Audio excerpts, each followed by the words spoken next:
Yes, people, what's happening? And welcome to the Frankie Allen podcast. You are here with your host, Will Cranny, alongside the UK's most feared comedian, Frankie Allen.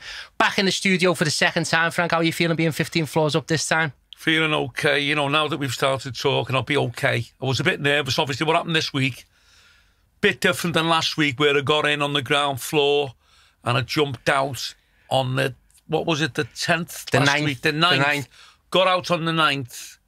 And walked the rest of the way up. This week, I tried to walk the whole 15, couldn't do it. Got to about 5, I think it was. And then we got in the lift and went up to, was it 12? Are you feeling all right now? Feel okay now, yeah, feel okay. I mean, it's about who you're with. Because, obviously, I'm with you. And because I feel, you know, Jazz is like a mate now. It's all about familiarity, who you feel comfortable with.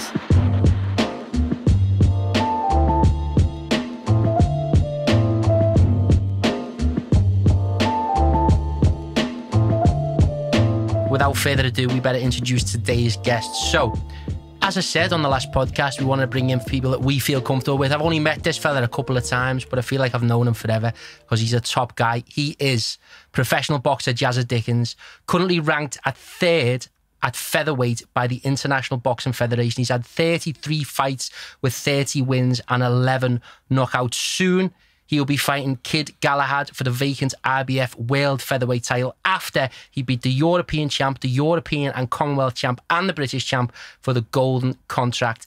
According to The Telegraph, he is a real-life Rocky story, and he's here in the building today. Jazza Dickens, how are you, mate? You good? Thanks for having me on, lads. Shout out to The Telegraph. Hey, it's a good shout, that, mate. Yeah, shout out to our sponsors, The Telegraph. So, Jazza, what's been happening, mate? You good? Yeah, good. Just floating, doing my thing till I get the call up, and just trying to take over. I've currently just recently moved into my camp room, my jail cell. Just starting my camp for my world title fight. Yeah. What does that mean? Your jail cell? What? Well, take myself away from my family, and I live in a box room for like 10 weeks. Okay. Just 4 walls. It's just like drives you crazy, but it's something what I call feeding the beast. You know what I mean? Feeding it. When we spoke about on my podcast about the alter ego. Yeah. I can't just go into it. I need to feed the beast. I need to deprive myself. You change, don't you? So it's really literally like a caterpillar turning into a butterfly. Metamorphosis, I think they call it. Don't you change? It's a big change. So to get into that character, to be ready to be a winner in the ring, you can't, you know, sit in front of you can't lead a normal life, can you? A few weeks before, a couple of months before, you start to train in every way. Yeah, far away from the family, man, when I fight in the ring, you know, and when I come home, I'm so far away from the family, man, as well, so it takes me a while to get back into that person too. So, the strange thing, we went on a podcast, Jazza's podcast, How Are We Family Lamb, shout out to John May and the How Are We Family Lamb podcast. We went on there, you know, and Jazza was talking with Frank about how Frank's got an alter ego and how Frankie Allen is very different to his... Frankie Allen, as his stage persona, is very different to how he is in everyday life. Jazza Dickens, as I know him, is a lovely lad, you know, quite quiet, shy lad. But I've seen you on videos, mate. We were talking about it earlier. How different is the fella who gets into the ring in comparison to the fella who lives everyday life? I think we do live with dualities, don't we? We go one way or we go the opposite way. There's no in between. Do you know what I mean? Like, it's hard for me to be in between. I'm either the boy we grew up as or this alter ego we created. And that to me is Jazza. I was in there doing a press conference and my opponent called me. I was trying to be like a bit, you know, like passive and just letting him talk. But I know what he's doing. You blag that you're not interested and he's going on, yeah, I'm not bothered. I'm just going to do you in one of them. And he called me James and it got me attention. Because my name's not James, my name's Jazza, my alter ego. He called me James, he called out the boy inside me, who I am not when I come to that person, do you know what I mean? And when I went back to the room, I said, do you hear that? To my bird, just call me James, it's a cheeky cunt. Just call me by my real name, do you know what I mean? But you get so far carried away with this alter ego, you have to become this person, possibly to It's a defense mechanism, I think, to cancel out fear or any sort of rejection you might feel or any worries that you have. You become this person to protect yourself, you know. So how does that person evolve? Like, have you always been Jazza Dickens, or does Jazza Dickens come through time? What was it like? What was life like growing up as James first? Tough, I think. I think it was tough. But we all have our own problems, don't we? One person's problem could be nothing to another person. So, but for me, it was tough being James, you know what I mean? Vulnerable. And yeah, I created that. I created that alter ego as a child, as defense mechanism, you know. What was your home life like?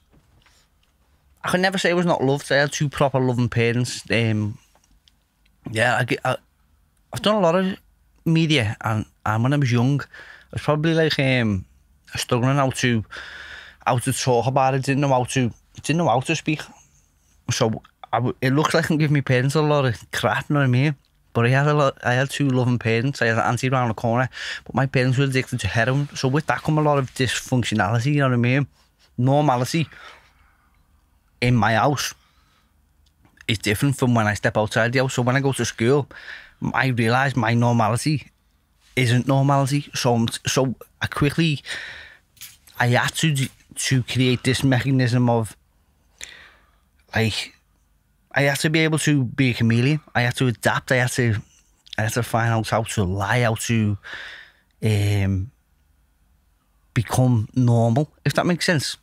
So that in itself become an alter ego, you know what I mean? So is that kind of where Jazza came from? So the Jazza that goes into a boxing ring, shows no fear, you know, is hard as nails.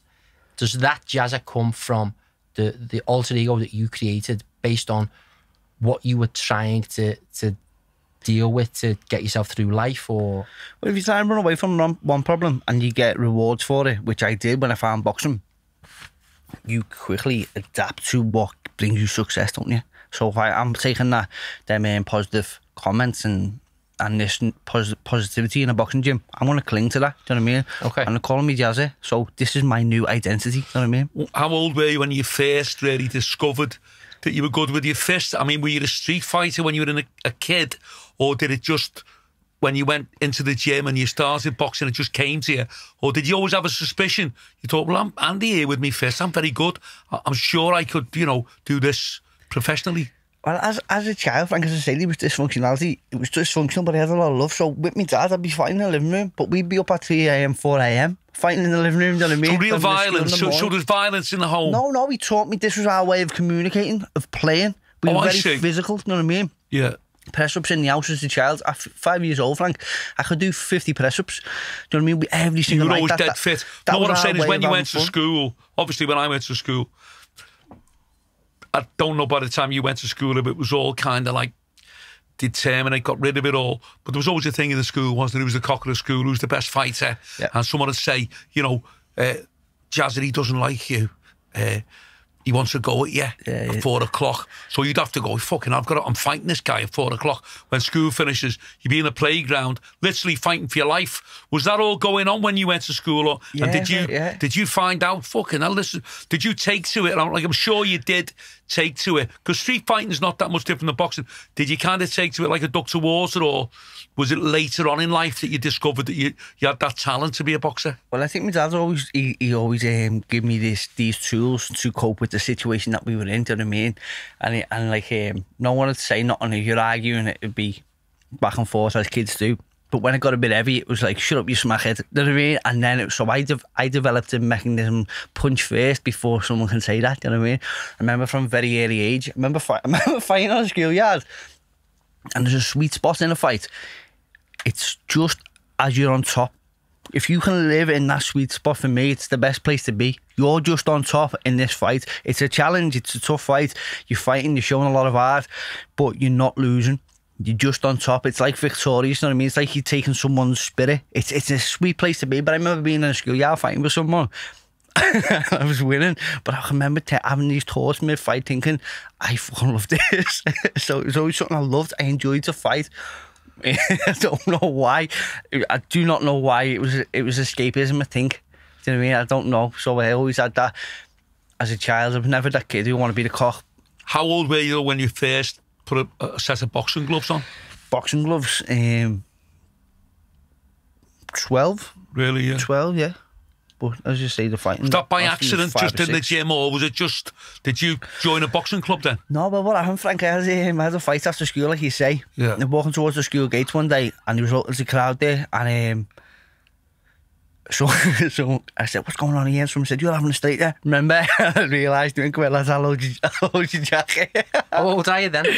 I was year 9, maybe. Year 9, was about 12, 13. Yeah, 12, okay. 13. So at the time, my dad was the caretaker in the school, which is Okay. mad. But he was also on the gear at the same time. He was a man of the community, but he Where also did had you go to problems. school, Jazz? Where was this? Campion.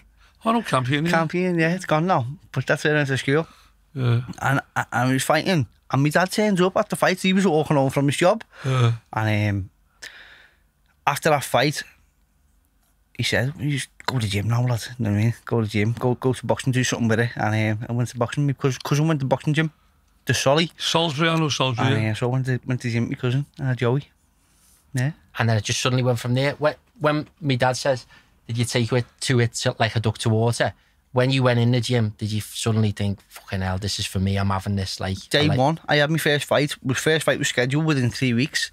I had my first, that got cancelled. I had my first fight in 4 weeks. You know what I mean? I had my medical after a week. My cousin had been gone for 5 years. So we had our fight on the first night. He'd been gone for 5 years. I'd been gone for 3 weeks. Do you know what I mean? So that's how fast I adapted. But I also caught a wave because kids are only allowed to fight at the age, I think it was 12 at the time, it's 11 now. But I just caught that wave, you know what I mean? They've been training for all these years and I come right into it and went with them. So you're lucky in a way, really. Yeah. For me, When you got in, yeah. Yeah. Started at the right time, you know. Yeah. But at the same time, first fight, you know, as an amateur, did you get addicted to the buzz from that? Oh, yeah, it was amazing. I didn't know what I was going for, though, because... Can you remember your first fight, Jazz? I remember things about Was it 3 round, was it? It was three 1.5 minute rounds in Old Park Ballroom. I know, yeah. That's where it was, and Didn't even know you could fit a ring in I there. turned up. Yeah, it's a big room in there. At It's a the big time, place. it was covered in smoke. They could still smoke in the venues and that then. It was... I turned up for a state, and that's the only way I could cope with what was going on, because I didn't understand it. I turned up for a street fight. And then we look at my kid, he has a 1-to-1. Remember the yellow 1-to-1 Everton kit? Yeah. And someone said, what's your opponent like? I said, he's wearing an Everton kit. That was my mentality. Okay. And my mates from the area all came to watch me. My ma was there, my auntie was there. And I only remember one little bit of the fight. Flurry was getting on top of me.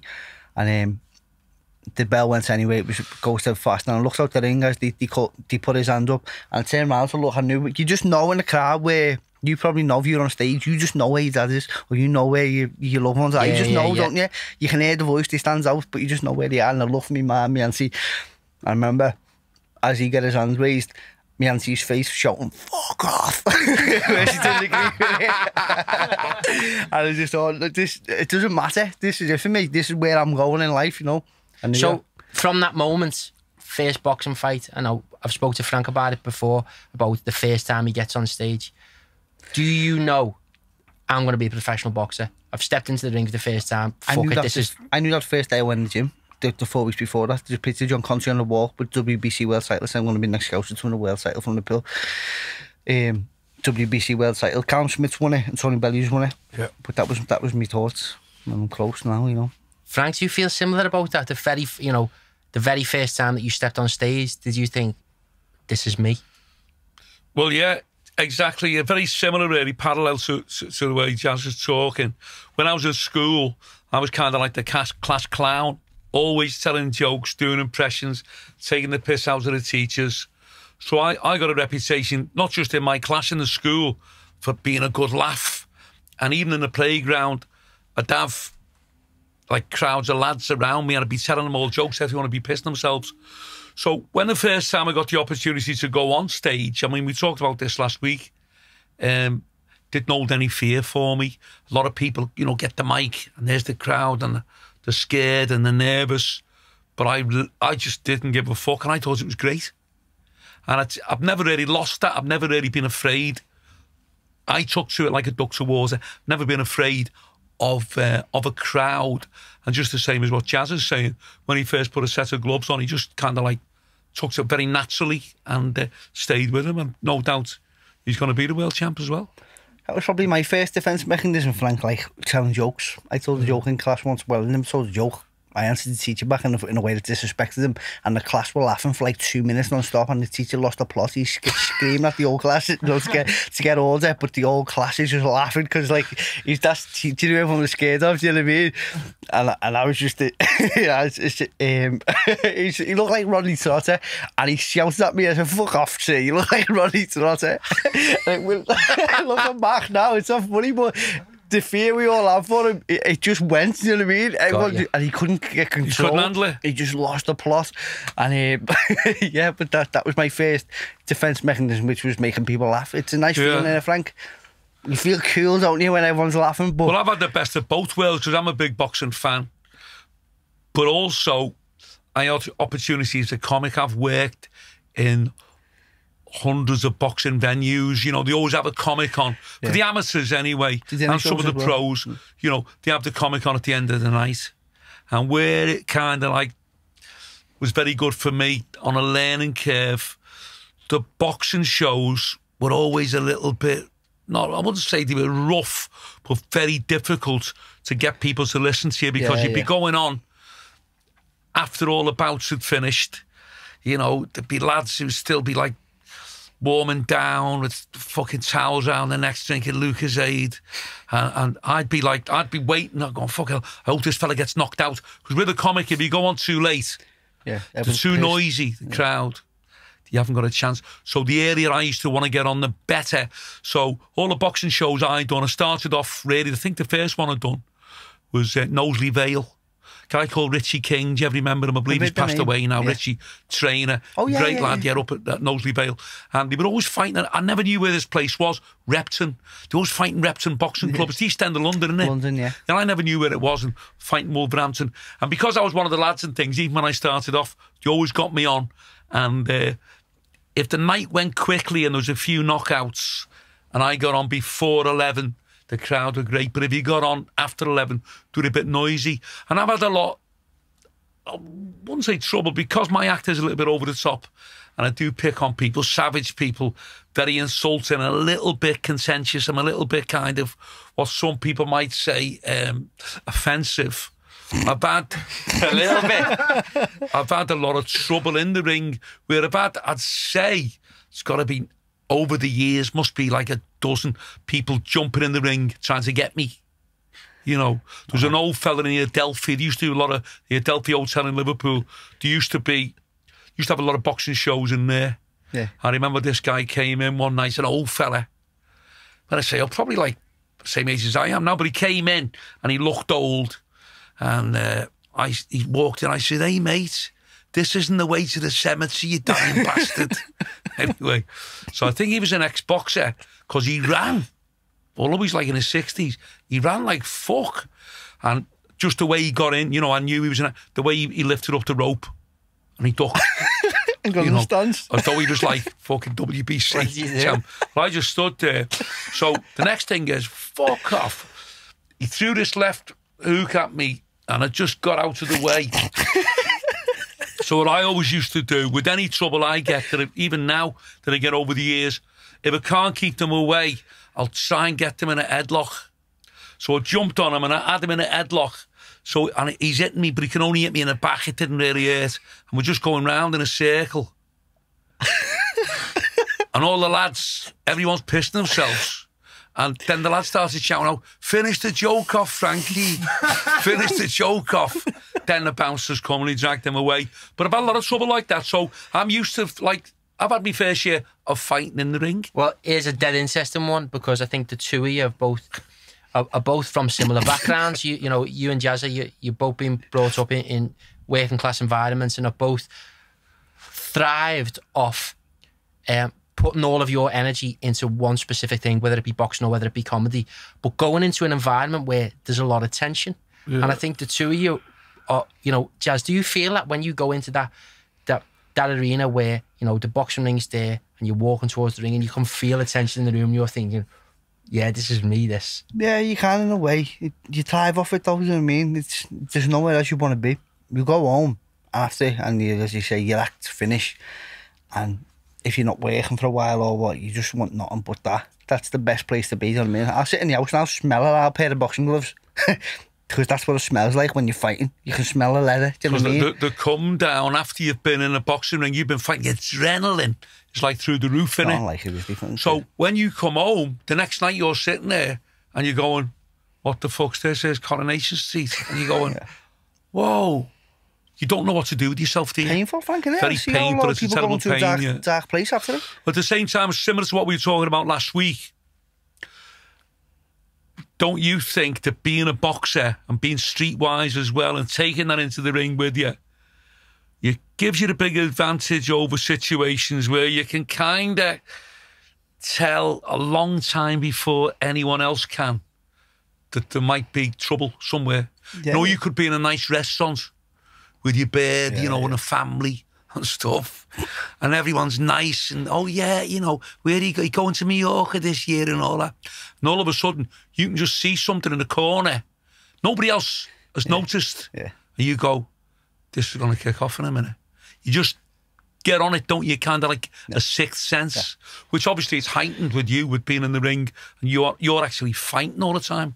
Yeah, in a way, Frank, I see these people, but if you know you can handle them, it's just like you can just dismiss them. Do you know what I mean? They're easily dismissed, aren't they, when you don't give them the attention that they thrive. Because even at the boxing shows, a lot of people, when they're not fighting, these people coming off the street, they're the man where they're from, and they come into ringside now, and their ego's affected because it's not all about them. Do you know what I mean? You probably. No, I don't mean people actually picking on you personally. I'm saying if you're anywhere before even the doorman can suss out that there's a situation, you've got to. Do you agree that you get like a sixth sense where you go that you can say to someone, "There's got to be murder in here"? They carry this all about them, don't they, Frank? They give off. It's like a vibe. You give it off. You can. People say they read energies, don't they? I don't. But like, I could see how that would say like, he's got bad energy in him. He's got a fucking bottle someone, do you know what I mean? You can just see it, can't you, Frank? You could just get on it, and it's a big advantage, isn't it, with you? Yeah. You've had the environment at home with your dad and everything, all right. It's stood you good stead as you've got older and you've gone on to be a professional boxer. You've got all that kind of like behind you that you can call on when you're in a bad clinch or you're not getting the better of an opponent and you're feeling hurt. Yeah, you could just roll with it, can't you? Roll with the punches. Yeah, don't get me wrong, Frank. I have misinterpreted people, by the way. Like people could like scar on the face. I've thought he looks a bit like he's going to be, and I've just read them completely wrong. Some of the nicest people I've met have been the opposite of what I thought. Even like, I wonder if that's a heightened sense of awareness, because I get a bit like that sometimes. But now what we were talking about last week, which is very funny, really. The mate of mine, we were talking about someone, and I said, "Oh, was he being funny?" He said, "No, he was semi-snarling." So I said, "What does semi-snarling mean?" It means he's not snarling full on, where you're going to say to him, "What's up?" It's like, you can't prove I'm snarling at you. Yeah. People say he was half. You can't prove it, but like, and you're going, "Is he snarling?" Like semi-snarling. So you can't pull him up, but they're still being funny, if you know what I mean. Strange, isn't it? The shitbag way in it, Frank. You can get out of it by saying no words. You know what I mean? But what do you mean, mate? I'm not snarling. I've got like this switch on me. I've had a stroke. So, Jazz, going back to the boxing, you know, you're an amateur boxer. How many fights did you end up having as an amateur? 59. 59. Yeah, okay. Most of them, more than half of them, ends up being for England and Great Britain. Captain my country, so they had a good amateur career, you know what I mean? Brilliant. And a lot of people have told me, now I'm an armchair boxing fan. I watch the fights when they're on the telly and stuff, but not like Frank. Frank's really into it. But I've heard that the professional boxers, you know, it's a different game. Is that right? Just not the same. 3-minute rounds. When I was seeing it was 3-minute rounds the first year it came in, but before that was 4 2-minute rounds. So you're going 4 2-minute rounds of fighting to then fighting 12 3-minute rounds. It's just a different game. It's like pool and snooker. Do you know what I mean? You're a big snooker fan as well, aren't you? Yeah, I love snooker. Shout out snooker. I know Mark Williams, I think he watches most of the podcasts and listens to them. Yeah, Mark Williams. I was speaking to him a while ago on the FaceTime. He had a friend of a friend, nice guy. Okay. Yeah. Shout out to Mark Williams. He sent me a cue. Shout out Mark Williams. So it's a whole different ball game. So making that transition from amateur boxing to professional boxing, once again, did you kind of take it seamlessly, or did it feel like, you know, a big step up? No, because I was only 18. I won the ABAs at 18, won them at 19, and turned professional at 19. And Okay. now I was like a late developer, so I was, when I look back, I think, fucking hell, you was English champion. Like that, you just lucky you haven't got PABs, you know what I mean? You're just like so young, no heirs anyway. Yeah. It's just like you're too young to be doing it, but I was through skill alone, do you know what I mean? And I done well. Sometimes you're fighting these fellas and they're strong, do you know what I mean? Yeah. But if you haven't got the skills to keep them away, you take punishment off them because they can punch hard, do you know what I mean? And they can rough you up, that's their game. Some of them, but a lot of them, the journeymen, they don't get the credit they deserve because a lot of them, as a professional fighter now, I've come through that. I can look back and say a lot of these people, they're there to lose. People don't know that. Do you know what I mean? How do you mean, Jazz? What do you mean they're there to lose? They're not there to win, Frank. So like, You haven't got the heart and they're not interested. They're only there for the paycheck, you mean? yeah. So, Really? So it doesn't benefit them. Yeah. It doesn't benefit. I would have put like for in your line of work, Frank. It doesn't benefit people to go on the TV and be very successful because they're making more money on the short circuit and you get regular I work. see. Do you know what I get mean? it, yeah. So you've got boxers who are actually, they're not ambitious. losers.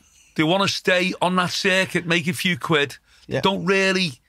Do you think do they know at the back of their mind that they're not good enough, do you think? Or do you think they're just doing it deliberately? No, you've got managers who says, if you win this fight, you're not going to fight. I got told a story once with Frankie and a good friend of mine. He told me that someone was in the corner from a journeyman stable and he said, if you throw one more punch the next round, I'm going to pull you out this fight. Because if they win the fight, Yeah. the next prospect next week's going to fight them, is he? Because he's going to beat them. Do you know what I mean? So they're paid to lose, and it's better to make a good fight out of it, carry you through it, teach you a few lessons. That's what they're paid for, and then not win. Is that because they're on a downward trajectory anyway, though? Is that because their manager might go, well, to be honest with you, mate, you're not going to be world champ or anything like that, and then they'll say, we should start losing now? Sometimes, yeah, you get more fights if you start losing. That's the truth of boxing. That's the dark side That's a of boxing. shock to me because I thought every boxer was in it, not just for the money, but everybody had ambition. The glory. And I would have thought that obviously you want your record, you want it as clean as you want as many wins as you can, don't you, on your record? Of course, yeah. You know, so to deliberately more or less throw a fight, isn't it? You know, Yeah. It's a sin, isn't it? You know, it's Of course, bad. yeah. But people don't know that, do you know what I mean? But there's a grey area. You can't prepare for a fighter like that because he might be turning up to win. So you've always got to, as the winning fighter, you've always got to do that. The home fighter, we call it. Okay. But there's also people who have lost a few fights, and the boxing fans call them journeymen. You might have heard the term journeyman. Yeah, haven't you? journeyman, definitely. If you lose, you're a journeyman. That's it. You know what I mean? I've been a journeyman fucking a lot of the time because I've lost fights, and I think you cheeky cunt, don't call me a journeyman. Journeyman's someone who turns up to lose. You know what I mean? Got Sometimes they turn up trying to win. They're just not good enough to win, but they are good enough to win some people. They've got a few losses on the record, and they turn up and they knock their own fighter out who sold loads of tickets. A lot of these journeymen, they start off like that because they can't sell tickets, so they get put in the away corner because they're not creating no revenue. Okay. You have one loss, then they say, we want to take this fight because this is a big opportunity. You win this, you get a chance. They lose that fight. Now they've lost twice. Next fight, they'll take it again for another opportunity. Next minute, they've lost 5 fights on the bounce, and then there's another fight for a few quid. It's close to Christmas. Do you want to take this fight? He's 2 weights above you. All right, then I'll take the fight. Now you're a journeyman. Do you know what I mean? Because you've broke mentally. You've accepted you can lose for money. That means you are. And you're a one of journeyman. these guys that's just called in at the last minute if somebody pulls out. Yeah. Do you know what it's dead similar to? I mean, we've spoke time and time again, Frank, about how you've always stuck by your guns and said, you know what, I love what I'm doing and I'm not doing it for the money. I'm doing it because I think what I'm doing is funny and I want to bring that style of comedy to people. Yeah. I want to do it for myself. Whereas some people might go, actually, do you know what? I'm going to do clean jokes and I'm going to tell something that's like really like simple and do a bit of corporate work because that would make me more So easy, money. innit? It's so easy to do that. Especially around I Christmas, think- you need it. I mean, I went like how many years just getting nowhere at all. My style of comedy was out of vogue in a way. And they were all this PC thing on a TV and university kids and whatever. And I just stuck at it. I think, as you say, a lot of people haven't got the belief in it. And there's a lot of comics that I know. I won't mention his name. There's one guy, and what he does, goes onto a stage with a crowd Now, if they're a bit of a difficult crowd and they're talking and they're noisy, he won't tell them to shut up. He won't fight them and say, you know what I'll say? Who you fucking shut up, will you? Make it funny as well, you know. I believe you bought a parrot. It died of earache. You fucking mouth. And then try and get them on your side that way. I know this one guy, and he's a well-known comic, goes into a venue, if they're noisy or whatever, he stands there, does his gags as though he's talking to a wall. Just going through the motions. Keeps his head down, you can't even see him. Everyone's talking when he's on, he doesn't give a fuck. No one's taking a blind bit of notice. Does his time, 35, 40 minutes, walks off, gets paid, goes home, doesn't give a fuck. Now for you, Frank, is that lack of ambition? To me, that's lack of confidence, lack of ambition. And because I've kind of like, in a way, well, I suppose, yeah, I've, you know, dedicated my life to comedy. I won't let anybody... It's like you, if you found out that somebody was cheating in some way, and you've had first-hand experience of this, they've been cheating in the ring, you know, because you love boxing and it's been your life, it makes you furious, it makes me very angry, and it makes me angry that people are actually going round pretending to be a comedian when they're not a comedian at all. They won't engage the audience, they won't fight them, they won't try. They're just there, as you say, to pick up the paycheck, to get the money at the end of the night. Yeah, when you get to Frank, you get the people you're saying about cheating. I respect someone who cheats to win more than someone who gives up in the ring. So I'll be watching someone, you know, not in it, and they're trying to find a back door. I'll think my head, fight back, you cunt. Do you know what I mean? Because I don't like that mentality. I respect, I don't agree with cheating at all in the ring, especially when it comes to performance enhancing drugs and stuff like that. I don't agree with it, but I respect that more than someone who's not willing to fight back. I don't know why, I just do. Because you've got so much heart, you're going, mate, put your all in, for God's sake, at least. I don't agree with both of them, but one thing I want to ask you, more. It's always puzzled me, is there any gamesmanship in boxing which is not actually cheating? Do you ever get fellas you're fighting and they pretend that they're tired, pretend that they're finished and they're knackered, trying to get you to kind of open up on them, trying to get you tired, then come back later on, you know, in the last few rounds, and you go, fuck it, where's he got this energy from? And you know that they've kind of cheated in a way. They haven't been honest. In the first few rounds, they're making out as though they're wobbly, and you keep thinking, I'm going to put him down. I'm going to win this on points dead easy. But all of a sudden, it's as though they've been ejected with something, but they haven't, because they've been pretending. That's what the game's about, Frank. That's Is it? Do you get a lot of that? That's what people don't see. Yeah, you have to do that to be the best. So say like have you done that yourself? Yeah, we all do it, Frank. So say like we're even in one area. The best way for me to overcome you is doing what I've got to do. And if that makes me pretending that I'm weak to get the advantage, and I'll be strong, of course, Frank, that's what you're going to do, isn't it? But there's a fine line. They say about performance enhancers, everything's a performance enhancer. So sleeping well at night, you get 8 hours and he gets 2 hours, you've got a performance enhancer, which is sleep. If you have the right nutrition and he doesn't, that's a performance enhancer. But there's a fine line. The furthest I'll go is creatine. Which is illegal, yeah, of course. Yeah, but that's the furthest I'll go. But anything above that, which can be like, I went to the doctor a few weeks ago. My testosterone was low. Now, I am eligible to take testosterone, hormonal enhancers, if I want to, for medical purposes. Medically, yeah. So all the fighter has to do is go to the doctor when he's stressed out to fuck, he's been making the weight, and he's you know, he's tired.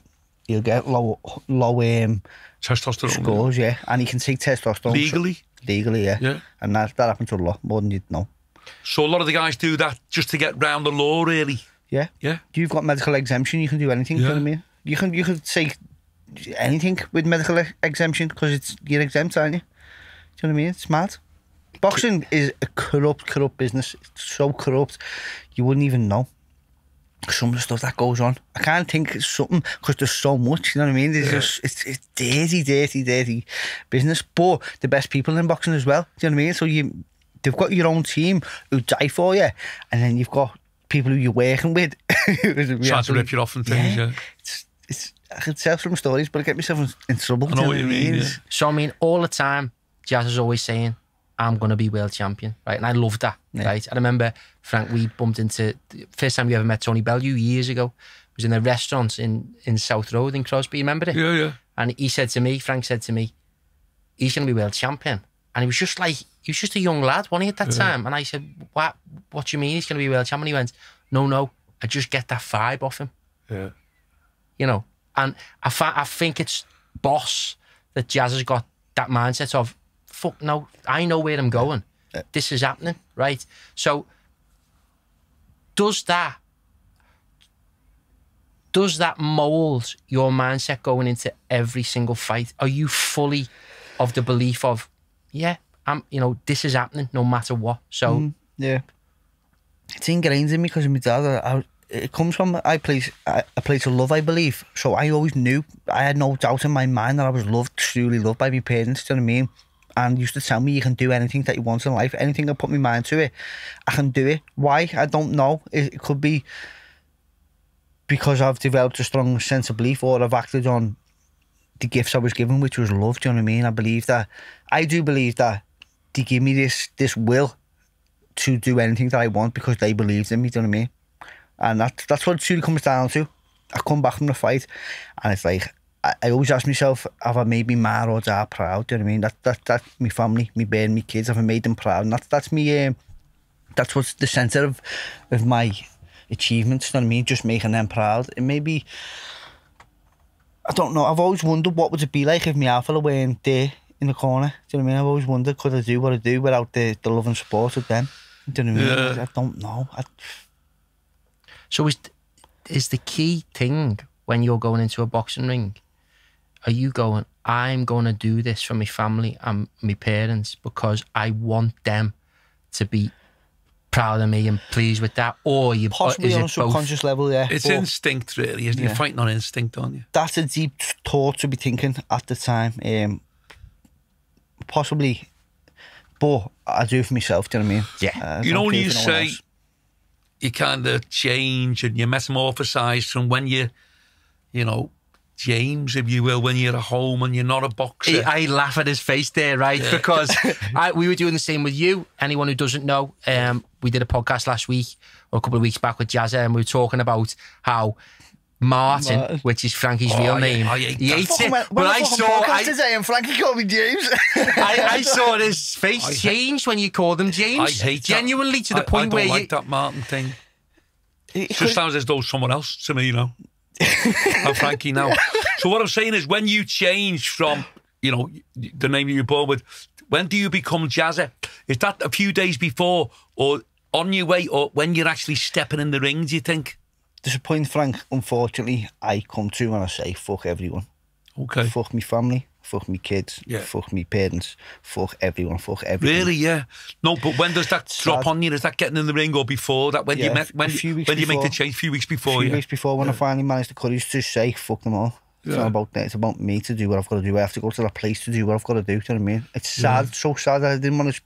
My kids might watch this one day, and it's like, I don't mean it at all. I love them more than anything in the world. But to go in the ring and risk my life, which that's where I'm prepared to go, I can't do it for anyone else. Do you know what I mean? I can't fight for anyone else, and I can't defend myself on someone else's behalf. Do you know what I mean? So it's just a kind of as though you've been thrown into a swamp or you're drowning and you've got to get yourself out. So your whole being, your whole energy, your whole soul really is about you winning that fight, isn't it? Survival. Yeah. Preserving, And you can't afford to have. Do you know the words to say? You can't afford to have baggage, can you? I'm lucky to have a partner who understands. When I said, I said, you're not going to understand this. You know me now, but you don't know me when I'm close to a fight. I'm going to be a different person. I'm not going to be. I explain that anyone I go into a relationship with in some form or another, you're gonna see a different person. My coaches leave me alone. Do you know what I mean? They understand. They just leave me be. I go in the room, I don't come out. I stay in my four walls. And what period is this for, Jazz, before the fight? That's fight week. I don't want to speak to anyone. Everything becomes an act. If I'm smiling on camera fight week, it's because I understand the game. It's got to be played. Social media, like you were saying. Well, on that note, we were literally just saying before the podcast, I mean, I know Jazz is a lovely lad, dead smiley, dead happy. And I watched the press conference with him where he was just being horrible to, you know, the opponents. But I'll show you the Frank. He was being horrible to him in a way where I was going, what's he doing that for? Like, he doesn't need to do that. The fella was being half all right with him. And I thought, what the fuck's he doing that for? And you said, no, that's all because hype, yeah. Yeah. And it's to get interest, isn't it? I mean, even a lot of these little scuffles that you've seen with boxers, you know, on the press conferences, not saying they're staged, but they're encouraged, aren't they, to have a little bit of course, yeah. Yeah, and it sells tickets. Yeah, it does sell tickets, and that's why I speak on camera, because you understand the power of social media. I could just say, I'm going to go back to my cave now, and you just can all fuck off, but that, I can fuck my family off, or whoever around me, my friends who understand, and I've got good friends, they understand, they leave me alone while I'm in camp. But I understand the media won't. The media, if you fuck them off today, they'll fuck you off tomorrow, and I've got to use them, I've got to play the game. You know what I mean? So that's why I become... So some of us in the media, you're kind of like keeping them happy as well.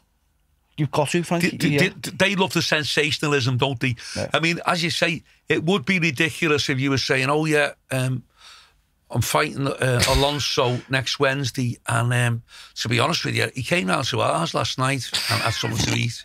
And we went out and we had a couple of pints, and he's staying in ours at the weekend. He's a good lad, yeah. We're going to watch the match. People would be like, whoa, no one would turn up, would they? Yeah, no, it's mad. But then you find spells as well, because you make someone's day as well. For like someone who's in the media and you love boxing, and you're fighting for a world title and someone interviews you, that's their thing. You have to respect that. Like saying, I love snooker, I don't like boxing, I like snooker. Yeah. If I was to speak to a snooker player, I love that, you know what I mean? I'd tell my parents or I'd tell my friends, I spoke to Mark Williams, you know what I mean? I'm happy to say it, and so I understand from me feeling that, they must feel the same. So you find spells of doing good, like passing on your goodness, you know what I mean? I'm blessed, I'm doing what I'm doing. I can pass that on to someone else as well. We can share that, you know what I mean? Yeah. So I find spells in doing that too. Do you find, you know... But I have my days where I'm polar opposite.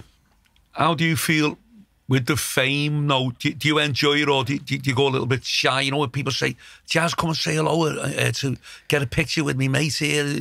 Do you like that yourself personally, or do you shy away from it? I don't understand it, Frank. It doesn't make sense to me. Yeah, same as me. Some people fucking love it. Because you see everyone, we always have a laugh about this, it's just normal people. Yeah. You know, we're no different from one another, none of us in this room. Yeah. I can't get my head around it. When you said fame now, Frank, if you ask someone what does fame mean, could they even explain it? Yeah, what is the meaning of fame? I think it's a certain level that you reach that I'm at. Although I don't really like it because I don't understand it, and you're at, and you don't understand it because you're just an ordinary fella. And when there's a picture and you think, why does you what can I do for him? Yeah, and every cunt wants a fucking meeting. Yeah. Why does every cunt want a meeting when he's doing well, Frank? Yeah. A meeting what? Do you want to fucking speak about? And all that. People that didn't want to know you. Have you had that the phone call? Listen, they come down to Thingy wants to say hello and all that, yeah. And it's as though you're like your toy, aren't you? They're passing you around. Yeah. We were in Sunderland and we were doing a meet and greet at the end of the show, right? And this is like 6 months, 3 months maybe even, after Frankie had started doing really well from nothing, you know, zero to hero. This fella come over and he went, oh, Frank, so nice to meet you. I was with your cousin last week. Yeah. And you said, I haven't spoke to that fella for like 10 years. No, what this was a guy, I won't mention his name because you'll probably know him. And a few years ago, I was doing a show for him, and a show was in, not sure where the show was. The show was in, there's a place, Orries is by Goodison Park, or one of those clubs down City Road. Yeah. Doing a show in there, and a few of the lads had seen me before. It was all the lads from the Campfield, all those lads. I don't mention their names, but you'd know them all anyway. When we finished, and what they used to do with me, they'd get under a table so you couldn't see them and going, fuck off, Frankie, you fucking dickhead. I think it's funny, it is funny. But I couldn't even see them. And then these lads were under the table. So the show didn't go down very well. Now, this fella used to put the shows on. He went, Frankie, you didn't do so well.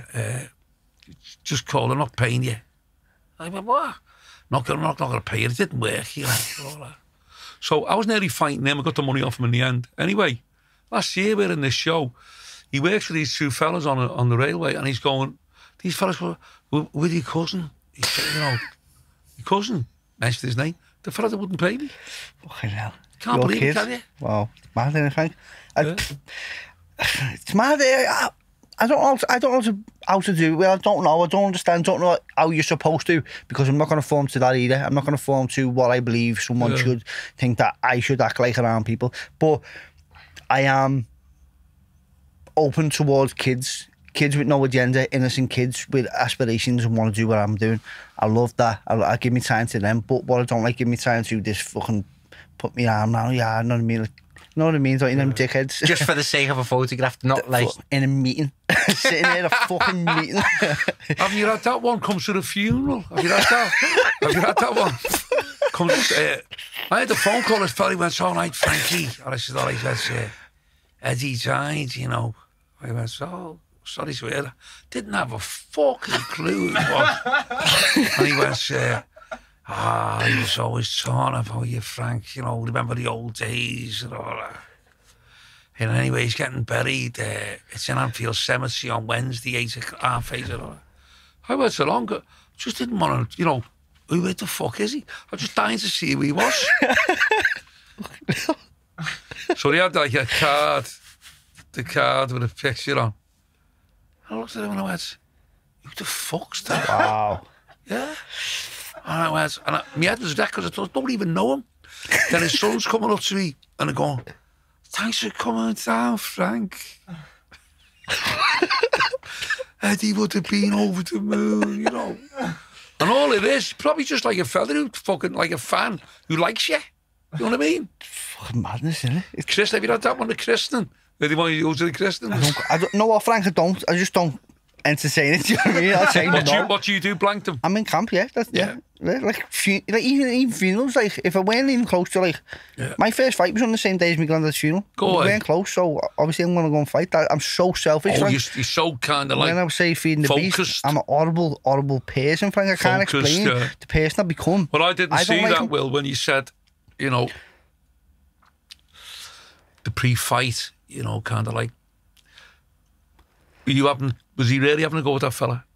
Oh, yeah. Was he very different to what he is now? Very different. Yeah. Very different. No, from me watching it. Now, look, you know, as I said, I'm an armchair boxing fan. I'll watch press conferences and I'll see people being nasty and people being nice and all the rest of it. But then you see that same person, because I know Jazza, I go, nah, it's not. Mad, because with it not being an act, and I would never act like that. As you say, Martin would never act that way, Frank. Or Vinny would never act that way. Yeah. It's just mad, isn't it? Yeah. Because I'm not acting. I mean, I am that person. I don't like it. You know what I mean? I go and say, I pray to God to forgive me for my actions in these situations. But in these situations, that's who I become.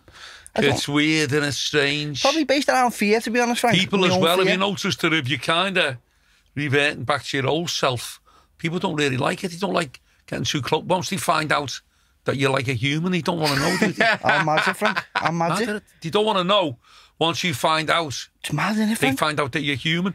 I was going down Townsend Avenue, this was a couple of years ago, before all this fucking crap, because it's killed a lot of the stuff off now. Don't really see anybody.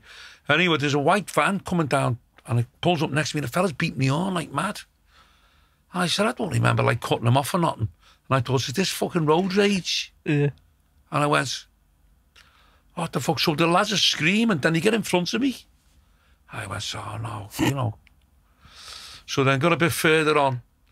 And I pulled up, because I was going to a cafe on Breck Road. I used to go to a cafe, get like bacon on toast in the morning. So as I pulled up, they pulled up in front of me. So these three lads jumped out. And I went, oh, what the fuck's this? And I was just going to say, what is it like? And he went, Frankie, can't believe it's you. And all that. Can we have a picture? So I have a picture. So this fella goes, where are you going? So I said, going to a cafe. And he went, what for? I said, just getting like bacon on toast. And he went, let's have another picture. Let's get all these pictures. Then this fella said, where are you going this morning, Frank? I said, I've got to get, from here, I've got to go and get some milk. I've got no milk. And the fella went, just looked at me and he went, you've got no milk? I said, I've got no milk, I've got to go for milk. He went, all right then. Just like as though didn't want to know. Yeah. No, it's mad, yeah. No, I didn't have a car, Frank. I was on the bus and some fella went to me, I seen you didn't you have a bus car?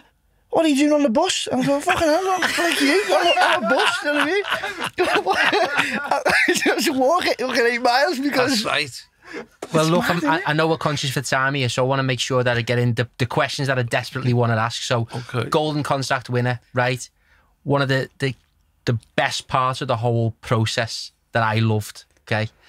Frank won't know this, but at the end of Jazza wins the Golden Contract, he's got a pen with him that he carried the whole way because you knew you were going to do it, didn't you? Did you know in terms of you just had that much belief, or did you just know it was going to happen? I do believe you can create reality through repetition. Well, I know you can create reality through repetition of thought. Repetition of thought and belief. Circumstances happen through your visualization. You can create that. I know that because I've done it. It's you can't end up in a situation that's fluke what you've thought of many times before. It doesn't happen like that. You can't end up in a situation where what you've thought of. You can go into a place, but you've never seen and have visualised this without even seeing the place, and then that place is there. Do you know what I mean? That can happen. That happens. Look what visualisation is, the law of attraction. This is reality. So you're visualising a situation in the future? I have visualised, Frank, and I will do. And how do you make it come true, though? You don't, Frank. That's not your worry. That's not your bother. So I've told a story before about the Banoffee Pie Story. I've heard the Banoffee Pie Story. So years ago, Frank, I was going to the ABAs. I was 18 years old. The ABAs is a tournament held between, the ABAs, I don't know, but the 18-year-olds to 36-year-olds. So I was like a boy. As I say, I think he had 3 PABs at the time. So it goes in the ABAs. I said, I'm going to win it. But so it's not fluke. I have to do things that will be law of attraction. These things can't be fluke. Do you know what I mean? So how can anyone can win them. So I had to win them by not losing a round. And before the tournament was laid out, I had to say where the final was going to be. I'm not going to lose a round. And I had something else. I'd only ever had one Banoffee Pie in my whole life. So I knew to get a Banoffee Pie, so someone hand me a Banoffee Pie without asking for a Banoffee Pie, after it is visualisation and law of attraction. So I went through the ABAs and won all the rounds up until the semi-finals. Boxley won the semi-finals of the ABAs. Okay. So I still not lost the rounds, and I get to the final, and they announced the final is going to be in York Hall, London. So I said, Bethnal Green, yeah. So I said, that's exactly where I visualised. There's one thing that's come true. So, reading the Boxing News the morning of the fight, James Allen will out. Well, he might be your cousin, James Allen. He can out tussle anyone. He will beat Dickens, and I put the papers in front of the Boxing News and said, bullshit, I've already won it. I know that because of my visualisation. What goes on after the final doesn't make sense if I lose tonight. So, wins the final. My dad said, "What are you up to? Do you want to go to our aunt? She lives here in London, so we go down there if you want, rather than go home." All right then, yeah. So in the back of my mind, I'm playing my visualisation. Get a Banoffee Pie. So we're walking through London, me and my dad, and he said, "How do you feel as ABA champion?" I said, "It's good, Dad, but I haven't had my Banoffee Pie yet." And he said, "You daft cunt, what are you on about?" Do you know what I mean? As you can imagine, as you're looking at me now, Frank, thinking, "What are you on about, a Banoffee Pie?" So get to my auntie's. She went in, so goes to bed with me dad. We go, hey, come on, and that was it. That was so does me 50 press up before bed. Gets in the bed, and the door goes. My auntie comes in, come back down, have a cup of tea. So we goes back down, have another cup of tea. She goes in the kitchen, comes back out with a cup of tea and Banoffee Pie on the tray. And my dad just looked at me and said, "What the fuck?" And that is visualisation and law of attraction. Okay. So is that coincidence, Frank? How can I be sitting in Liverpool before the ABA saying I'm going to win it without winning a round? It's going to be in London, and I will get given a Banoffee Pie. Did you ask her to make it a Banoffee Pie, or was it just coincidence? She didn't know we were coming. Okay. What is Banoffee Pie, by the way? Cake. Banana. I don't know. Toffee and banana. Banoffee. That's the point. That's what he's saying. He's only ever had one Banoffee pie in his life, so the chances of him being given a Banoffee pie coming through. So you will the whole thing, didn't you? It's called visualization. How did you feel when she gave you the Banoffee pie? Normal, because anyone else would have freaked out. Yeah, but if I already know what's going to happen, if you know you're going to the bank today and you get paid on a Friday and your money's in, do you get a shock? No, because you knew it was going to happen. But if you go to the bank today and there's money in, you get a shock. How convinced were you that was going to come true? More than convinced, Frank. It's already happened. Repetition of thought. So for the Golden Contract final. So are you willing it to happen, do you think? That's what he's doing. Yeah. No, you make it happen by your beliefs. It's already happened, Frank, in your visualization. So you can force reality, or the way the world is, the universe, you can make that happen. It's called The Law of Attraction. It's a book called The Secret. I get a lot of shit for this, Frank, but if you believe it, it's so true. It's hippie shit nowadays, Frank. It's out there now. Maybe the knowledge that is out there now is different to when you. So that's why you probably think it's a load of shit. That times are different, but that's reality. So Will was saying about, I turned up at the final with this pen. I went out to get a pen one day to sign the Golden Contract tournament when I win the old tournament. Just before the final, I went out and there was I found a pen in the grass as I was on the whale. That's the pen. That's got to be the pen I sign it with. Joking. So, put the pen. Takes the pen with me. Was it a decent pen or a bit of a? Yeah. Well, my sponsor. Shout out to Andy Does, my sponsor. Our sponsor is today's podcast. So anyway, I picked the pen up. I said, "That's the pen." Puts it in my pocket, takes it to the fight. Right before I leave for the fight, where's me pen? I need me pen because I'm going to sign this contract. So I put the pen in the thing, takes it with me after the fight, pulls my pen out to sign my contract. And the fella says, "You brought a pen?" I said, "Yeah, I've got cards on my bedroom wall in my box room. What I've been writing to myself, congratulations on your Golden Contract win." So my thing is written with cards on myself. Well done on your contract win. This was weeks before the fight, you know what I mean? I said, I'm going to go into this place. I've never been in the building and I know where my dad's going to be when I win. I'm going to look at him. When I went in the building, he was going to be to my right when I get my arm lifted. Yeah. In the corner of the room, to my right where I'd been, facing the camera, to the right of the camera was the guest area where the people sit in the green zone. So when the building said, right, there's the area where my dad's going to be. But it's not a shock to me, Frank, because I've already visualised it all. But this is, have a look into it, Frank. Called Law of Attraction. It's amazing, that. You'll be into it. There's a book. There's a movie. And that's fantastic. Called Bob Proctor. He's good on it. Rhonda Byrne. She wrote the book called The Secret. And there's a lot of people out there who talk about this. There's a fella called Napoleon Hill from back when you were young as well. Think and Grow Rich. But I'm a great believer in synchronicity, and I think people meet people. Look, some people are probably going to put in the comments, "Look, you gang of hippies and all that," but I'm not asked. Look, this is what it is. No, I'm into all that. I think that's fantastic. Yeah. Look, I'm a believer in synchronicity massively, right? And this is no joke. Like, we're not sitting here now. We're only sitting here now because I was walking on a random walk, on a walk that I don't even go on, and he's smiling because he knows what I'm talking about. And I just took my hat off. We were in the same tunnel with no clothes on the same day. How much? No, I randomly bumped into him, and then all of a sudden we just hit it off straight away.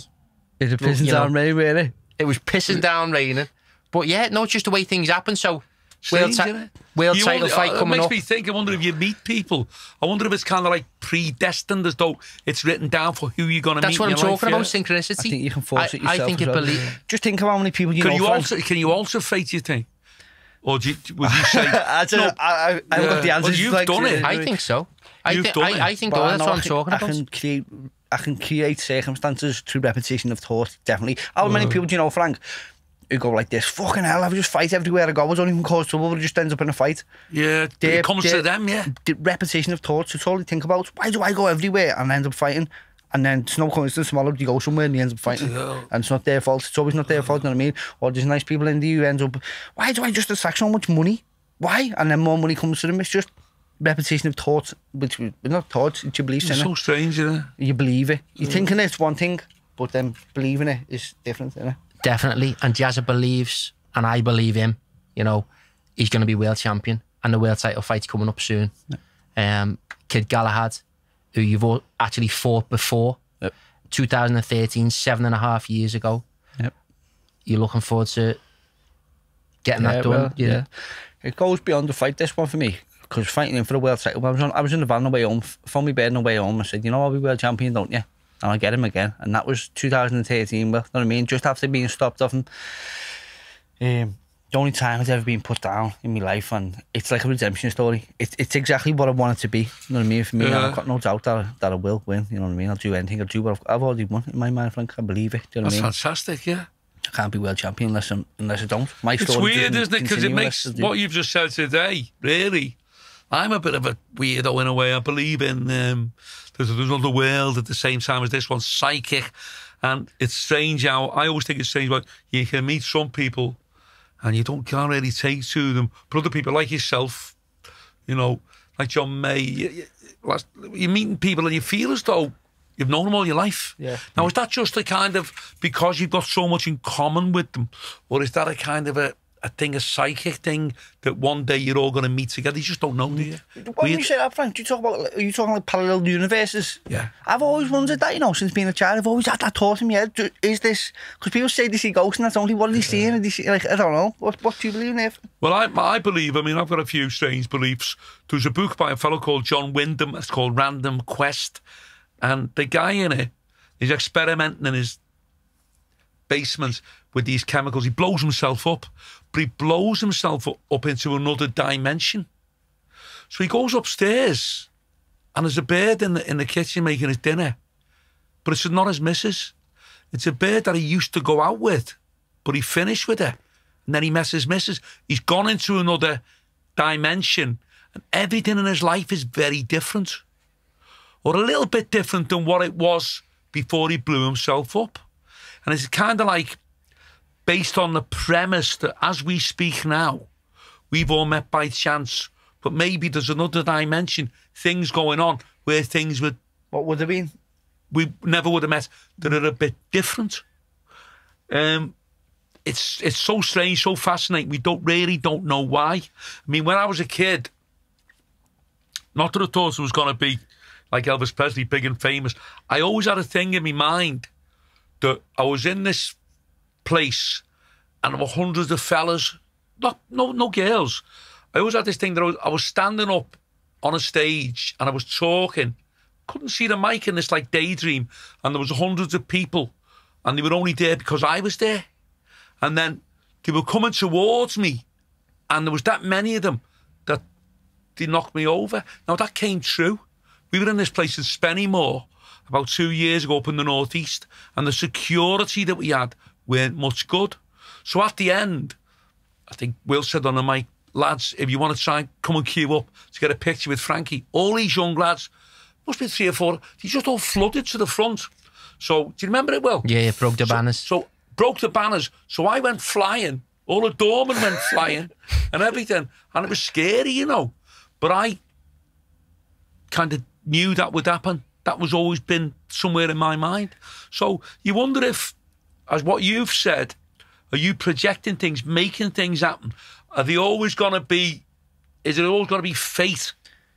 Or like, my mum died when she was 59. Now, going back to like in the 80s, I was drinking then. I was still working on the clubs. I used to drive around, drink and drive and all that. You know, you could then. Nobody cared. But I remember one night coming in, I'd been working up in Blackburn. This has got to be 1984 or 85. Now, the door on my house in Wavertree was number 59. And I was living with this bird at the time. And I came home, and it felt a bit strange this night. And I opened the door, and I could see 59 on the door. I stayed on the couch, sitting there, looking at that door all night. No exaggeration, not for an hour, not for 2 hours. Sitting there, I was walking up and down, and I knew that 59 was telling me something. Then 2 years later, my mother died, and she was only 59. But that was a kind of, you know, a warning of something to come, just that number. And I knew it was. But even though I sat up all night, it's like having something on the tip of your tongue. But I couldn't alter what happened. You know what I mean? It's fascinating, isn't it? Well, it's something that I'm definitely going to, me, you and Jazza, I'm sure we'll talk more about it. This is amazing, really, because I didn't know Jazza was that kind of spiritual, really. Yeah, it doesn't, you wouldn't say by the nose, would you, Frank? But it doesn't have to be conscious. People do these things subconsciously, you know what I mean? Successful people are doing the same law of attraction, whether they know it or not, do you know what I mean? 100%. So, just one last thing for Jazza. You know, I'm sure a lot of people watching this have heard his real life Rocky story today, and, you know, are willing him to win this world title. And I believe he's going to do it. As I said, Frank believes, I'm sure Jazza definitely believes it's going to happen. Tell me, you're looking forward to it, mate? How do you see it playing out? Yeah, it's been a long time. It's been like 18 years of our work, Will. And yeah, I'm looking forward to being champion of the world. Champion of the universe. Champion of it. The all of existence. That's the one. So it's been fantastic having Jazza on today. Listen, if you have enjoyed this video and you've watched it on YouTube, please do give us a thumb up. Make sure you comment below. I want you to comment below world champion in capital letters, because we are going to will this man to be the world champion. Well, I've got no doubt at all that Jazza's going to be the world champ. And as you say, I got on the microphone in a restaurant in Crosby, and before Tony Bellew, he wasn't even a contender at the time, and I got on, I said, ladies and gentlemen, Liverpool's got, remember what I said, fantastic tradition of world champions, you know, John Conte, I went through them all, everybody, I said, we've got one in the making here, this guy's going to be the next world champion. Big round of applause, Tony Bellew, and it all came through. So I'll stake my reputation and my life on it. You got the next world champion here, so here he is. Here he is. Jazza Dickens. Brilliant. Jazza, massive thank you for coming in today, mate. Everyone who's listened on Spotify, on Apple Music, do us a favour, give us a 5-star review. Be sound. We're sound with you. You be sound to us. And if you're watching on YouTube, get yourself subscribed. We're bringing you loads of special guests in the coming weeks, and we've been made up to have Jazza on here today. I'm dying to see him on pay-per-view. Coming up soon, Jazz? Coming up soon, baby. Coming up very soon. And we'll get him on again. He can't disclose the date. He's been a fantastic guest, very interesting. And if Will doesn't mind, because I know he's not really, I'd like to explore that kind of, can't believe that. It's kind of like knocked me out, really. That's and if you think the Banoffee Pie story was bullshit, just leave a like in the comments. No, the Banoffee Pie, that's just free. That's amazing, that. So that's true. Well, I'll tell you after here. It might have been a bit of bullshit, but no, yeah. You can't believe it, can you? That. Yeah.